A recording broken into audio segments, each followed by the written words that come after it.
Assalamualaikum warahmatullahi wabarakatuh.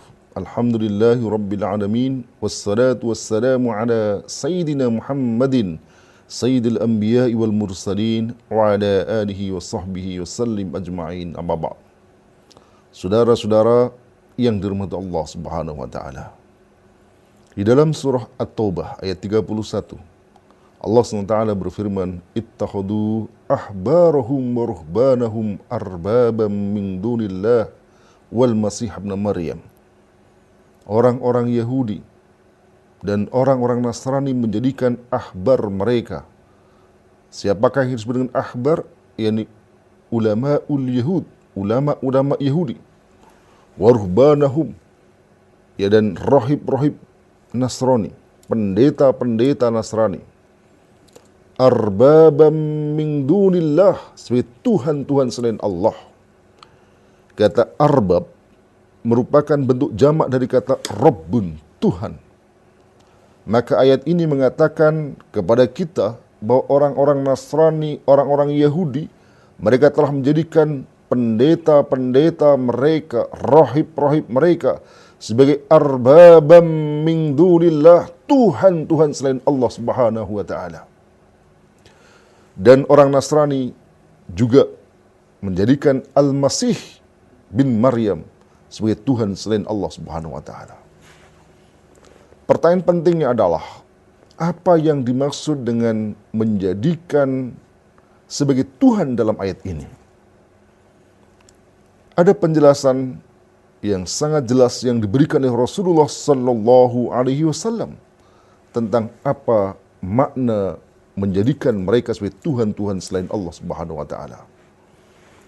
Imam Ibnu Katsir dalam tafsirnya meriwayatkan, saat itu ada seorang bernama Adi bin Hatim, yang pada saat itu dia masih beragama Nasrani. Ketika itu dia masuk ke ruangan Rasulullah sallallahu alaihi wasallam.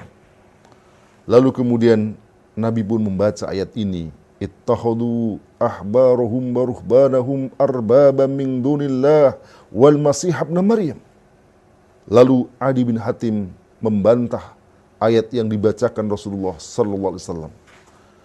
Dia katakan, innahum lam ya'buduhum, sesungguhnya orang-orang Yahudi dan Nasrani tidak pernah menyembah kepada pendeta-pendeta dan rahib mereka.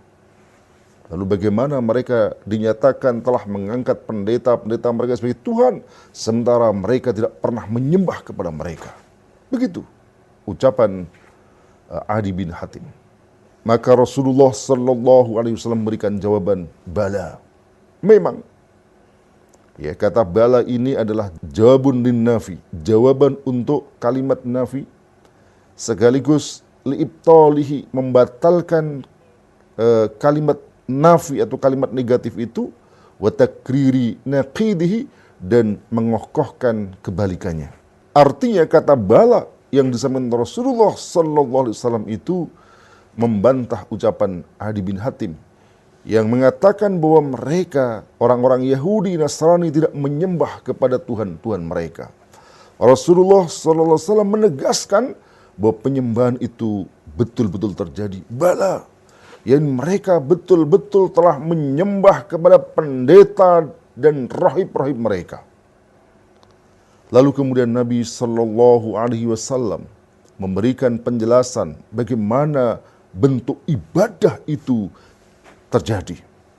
Beliau katakan, innahum harramu alaihimul halal, sesungguhnya mereka, pendeta-pendeta dan rahib-rahib itu, harramu alaihimul halal, mengharamkan yang halal atas mereka. Wa hallu lahumul haram, dan mereka menghalalkan apa yang haram atas mereka. Saudara-saudara yang dirahmati Allah subhanahu wa ta'ala, halal dan haram adalah merupakan otoritas Allah subhanahu wa ta'ala. Inil hukmu illa lillah, tidak ada keputusan hukum illa lillah, kecuali milik Allah subhanahu wa ta'ala. Allah lah yang berhak mengharamkan sesuatu, Allah lah yang berhak menghalalkan sesuatu, bukan manusia.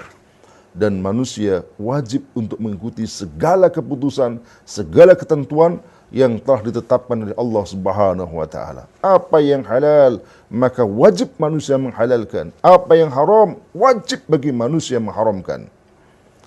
Namun apa yang terjadi pada orang-orang Yahudi dan Nasrani ini, pendeta-pendeta mereka mengharamkan yang halal atas mereka, dan sebaliknya mereka mengharamkan yang halal atas mereka. Dan ketika mereka mengharamkan yang halal, menghalalkan yang haram itu, pengikutnya, orang-orang Yahudi Nasrani itu, wattaba'uhum, mereka mengikuti keputusan rahib-rahib itu, keputusan pendeta-pendeta mereka. Mereka tidak mengikuti apa yang diputuskan Allah, mereka justru mengikuti pendeta-pendeta itu.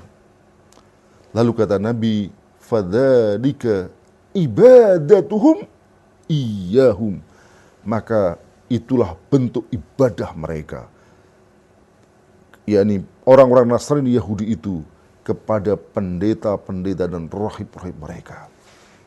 Saudara-saudara yang dirahmati Allah SWT, jelaslah ibadah yang dimaksudkan oleh ayat ini bukanlah penyembahan dalam pengertian menyembah, ya, tetapi penyembahan yang dimaksud adalah dia mengikuti keputusan apapun, termasuk tahlil wa tahrim, menghalalkan dan mengharamkan.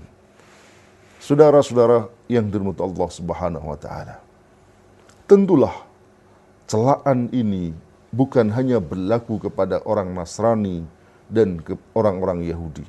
Celaan ini juga tidak hanya berlaku kepada rahib-rahib dan pendeta-pendeta mereka, tetapi celaan ini juga berlaku kepada siapapun mereka yang berani mengharamkan apa yang dihalalkan Allah atau menghalalkan apa yang diharamkan Allah SWT. Dengan kata lain, dia berani membuat hukum tersendiri yang bertentangan hukum Allah Subhanahu wa taala, maka mereka layak disebut sebagai arbabam min dunillah, Tuhan-Tuhan selain Allah Subhanahu wa taala. Dan siapapun yang lebih memilih mereka untuk diikuti dibandingkan dengan Allah Subhanahu wa taala, maka mereka sesungguhnya telah menjadikan mereka sebagai Tuhan-Tuhan. Mereka telah beribadah, mereka telah menyembah kepada orang-orang yang mengharamkan dan menghalalkan tersebut. Saudara-saudara yang dirahmati Allah Subhanahu wa taala, maka jelaslah bahwa kita sebagai hamba wajib tunduk dan taat pada Allah Subhanahu wa taala dan tidak mengikuti selainnya untuk ditaati dalam hal keputusan hukum halal dan haram. Semoga bermanfaat. Assalamualaikum warahmatullahi wabarakatuh.